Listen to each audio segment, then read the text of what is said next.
तो एरपर আমরা देखते পারি ওই लड़का जो रोते है बोलते है मास्टर अब ठीक है ना। फिर मास्टर भी बोलता है डोंट वरी मैं अभी मरा नहीं हूँ। फिर वो लड़का मास्टर से पूछता है मास्टर मुझे जहाँ तक पता है ये रोड तो लॉन्ग सिटी की तरफ नहीं जाता राइट। और ही मास्टर हंसते हंसते बोले ऑफकोर्स ये रोड लॉन्ग सिटी की तरफ नहीं जाता। मैंने उस आदमी को जिस जगह पर भेजा है वो सबसे मिस्टीरियस और डेंजर जगह है। उस जगह का नाम है ड्रैगन विला ग्रेवयार्ड और वो पहले से एक फॉर्बिडन एरिया जहाँ पर बीस्ट और मॉन्स्टर रहता है। मुझे नहीं लगता वो लड़का कभी भी वापस आ पाएगा। फिर वो लड़का थोड़ा सा शौक होके बोलता है ड्रैगन विला ग्रेवयार्ड क्या वो लड़का सच में मर जाएगा। फिर हमारा सीन चेंज होता है, हम देखते हैं हमारे एमसी को जो वही ग्रेवयार्ड में आ चुका है और इसका नाम अभी तक मुझे मालूम नहीं पड़ा इसलिए मैं उसे एमसी बुला रहा हूँ। अगर मालूम पड़ जाएगा तो नाम से ही बुलाऊंगा। बैक टू स्टोरी हम देखते हैं हमारे एमसी जो इस ग्रेवयार्ड में आ चुका है और बोलता है बहुत लंबे समय तक चल रहा हूँ पर अभी तक मुझे वो सिटी नहीं मिला कि वो बंदा सच में मुझसे झूठ बोल रहा था। फिर हम देखते हैं एमसी का चेहरा जो सामने कुछ देख के बहुत ज्यादा शॉक हो गया है। फिर हम देखते हैं सामने एक बड़े से हड्डी के ढांचे को। एमसी अपने क्राफ्टी आवाज में कहता है ये तो ड्रैगन का स्केलेटन है। ड्रैगन्स अभी इस कॉन्टिनेंट में एग्जिस्ट नहीं करते, इस बात को 1000 ईयर्स हो गए। मैं उम्मीद नहीं किया था मैं ड्रैगन की स्केलेटन के सामने ऐसे टकरा जाऊंगा। फिर हम देखते हैं स्केलेटन को टच करते हुए बोलता है रिगार्डलेस चाहे जो भी हो सच में इसके अंदर से बहुत ज्यादा स्पिरिचुअल पावर निकल रहा है और अफसोस की बात यह है मैं अभी कम्प्लीटली यूजलेस हूँ। मैं इस स्पिरिचुअल एनर्जी को कल्टीवेट नहीं कर पाऊंगा। अगर मैं कल्टीवेशन कर पाता तो मेरी बोन्स और मसल बहुत ज्यादा स्ट्रॉन्ग हो जाता। उसके बाद ही हम देखते हैं अचानक से स्केलेटन के अंदर से कुछ टेंटिकल बाहर निकल के एमसी के हाथ के ऊपर अटैक करके उसके हाथ को पूरा घायल कर देता है। जो देख के एमसी तुरंत रिएक्ट करते हुए उससे दूर चला जाता है। फिर वो स्केलेटन की तरफ देखते हुए बोलता है कि सच में इसके अंदर कोई मॉन्स्टर था जो मुझे घायल कर दिया। फिर अचानक से हम देखते हैं स्केलेटन के अंदर से कोई कहता है आफ्टर 100 ईयर्स हो गया फाइनली केउ तो एखाने आमार काछे एसेछे। फिर अपने एक टेंटिकल से एक बूंद खून को लेते हुए बोलता है एक्चुअली इस ब्लड को देख के ऐसा लगता है ये एक एंशिएंट ब्लड है और अफसोस की बात ये है इसके अंदर से डिवाइनिटी की पावर पूरी तरह से डिसअपियर हो गया है। और इस तरफ हमारे एमसी ऐसे बात को सुन के घबराते हुए बोलता है क्या ये मॉन्स्टर बात भी कर सकता है। फिर वो मॉन्स्टर उस स्केलेटन से बाहर निकलते हुए हंसते हुए बोलता है हाँ बच्चे मैं कोई मॉन्स्टर नहीं हूँ पर तुम मुझसे मिल गए हो ये तुम्हारी पूरी जिंदगी का सबसे बड़ा ब्लेसिंग है। फिर उस स्केलेटन को फाड़ के थोड़ा थोड़ा बाहर निकलने लगता है কিন্তু এই জিনিসটা অনেকটা মাকড়সার মতো দেখতে কিন্তু মাকড়সা নয়। फिर हम देखते हो चीज पूरी तरह से बाहर निकल गया है और बाहर निकलते हुए बोलता है ब्लड ऑफ एंशिएंट एक्सेप्ट करो the dragon summoning inner heart को।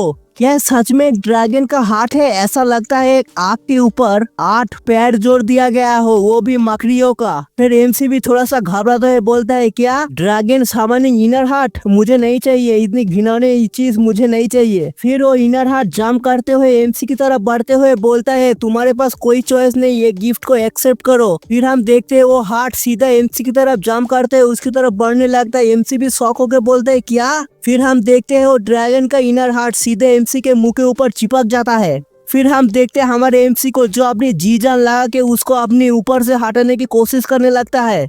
फिर वो इनर हार्ट अपनी एमसी के ऊपर अटैक करते हुए उसके मुंह के अंदर घुसने की कोशिश करने लगता है। फिर कुछ सेकंड बाद हम देखते हैं एमसी की खांसने की आवाज आती है। उसके बाद ही हमें मालूम पड़ता है एमसी की मुंह के अंदर से वो चीज सीधा उसके पेट के अंदर चला गया जिसकी वजह से वो वॉमिट भी करने लगता है। फिर उठ के अपने मुंह को साफ करते हुए बोलता है डिस्कस्टिंग वो मॉन्स्टर मेरी मुंह के जरिए से सीधा मेरी बॉडी के अंदर चला गया। मुझे ऐसा लगता है मैं कोई जिंदा लाश को खा गया है। वो टू डिस्कस्टिंग ये कितना घिनौना है। फिर अपने हाथ को देखने लगता है और हम देखते हैं उसके हाथ से रेड कलर की ऑरा निकल रहा है। फिर उस रेड कलर का ऑरा को देख के वो भी बहुत सा शौक हो जाता है और बोलता है क्या क्या ये स्पिरिचुअल पावर है। फिर हम देखते हैं उसके हाथ को जिसके ऊपर गोल्डन पैटर्न बना हुआ है। फिर हम देखते हैं उसके हाथ में से बहुत सारे हाई अमाउंट में स्पिरिचुअल एनर्जी निकलने लगता है। फिर वो रेड कलर की एनर्जी सीधा उस ड्रैगन की बोन की एनर्जी को एब्सॉर्ब करने लगता है। फिर एमसी भी थोड़ा सा शॉक होके बोलता है अरे ये तो ऑटोमेटिकली ड्रैगन स्केलेटन की एनर्जी को एब्जॉर्ब करके मेरी बॉडी के अंदर भेज रहा है। फिर वो एक चीकी सी स्माइल देके बोलता है, हाँ मैं एक्सपेक्ट नहीं किया था मैं ऐसे सरवाइव करूंगा मेडिकल लैंड पर। चलो जो भी हुआ अच्छा ही हुआ मेरे फ्यूचर के लिए, अभी मैं कल्टीवेशन कर पाऊंगा। हा हा हा हा हा। फिर ड्रैगन का इनर हार्ट उसको टेलीपैथी से उसकी माइंड में बोलता है। एमसी भी ध्यान से उसकी बातों को सुनने लगता है। ये है एक ड्रैगन समनिंग मैनुअल जिसका एक टेक्निक है जिसका नाम है billions dragon with the endless wide.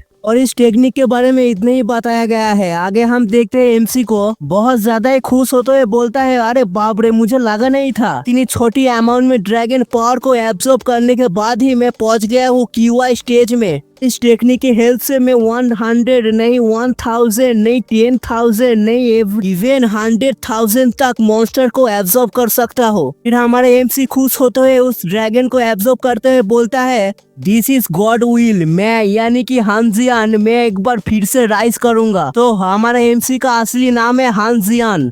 फिर हानजियान एक बड़े से चट्टान को देखते हुए बोलता है, मैंने ड्रैगन पावर को एब्सॉर्ब तो कर लिया, अभी मुझे रिस्टोर करना पड़ेगा मेरी ओरिजिनल पावर में। फिर वो जंप करते हुए सीधा उस चट्टान की तरफ बढ़ते हुए बोलता है, मैं यूज करूंगा मेरी फैमिली की यूनिक स्किल को जो कि है स्काई ब्रोकिंग की। इसके साथ ही वो सीधा जाके उस चट्टान के ऊपर एक जोर सा लात मार देता है जिसकी वजह से हम देखते हैं उस चट्टान का टुकड़ा टुकड़ा हो जाता है। फिर वो चट्टान की तरफ देखते हुए हल्की स्माइल देके बोलता है, मैंने यही एक्सपेक्ट किया था। फिर हम देखते हैं उस चट्टान की हालत जो आधा ही चकनाचूर हो गया। फिर हानजियान बोलता है, मैंने ड्रैगन की पावर से छोटा ही हिस्सा रिस्टोर किया है मेरे कल्टीवेशन में और अभी के मेरे कल्टीवेशन लेवल है ट्रांसफॉर्म QI 4 स्टेज। हमारा सीन चेंज होता है। फिर हम देखते हैं हान को जो एक बड़े से चट्टान के ऊपर कूदते हुए आ जाता है। फिर वो सामने देखते हुए बोलता है, फाइनली मैं एग्जिट तक पहुंच ही गया। 10 इयर्स 10 साल बीत गया, मैं यहीं पर ही हूँ, इसीलिए इस जगह को छोड़ने से पहले मुझे थोड़ा सा बुरा लग रहा है। जो सोच के ही गुस्से में वहां से जाते हुए बोलते हैं, डैम इट, अभी ये सैड बातें सोचने की टाइम नहीं है मेरे पास, मुझे जल्दी से लॉन्ग सिटी पहुंचना पड़ेगा।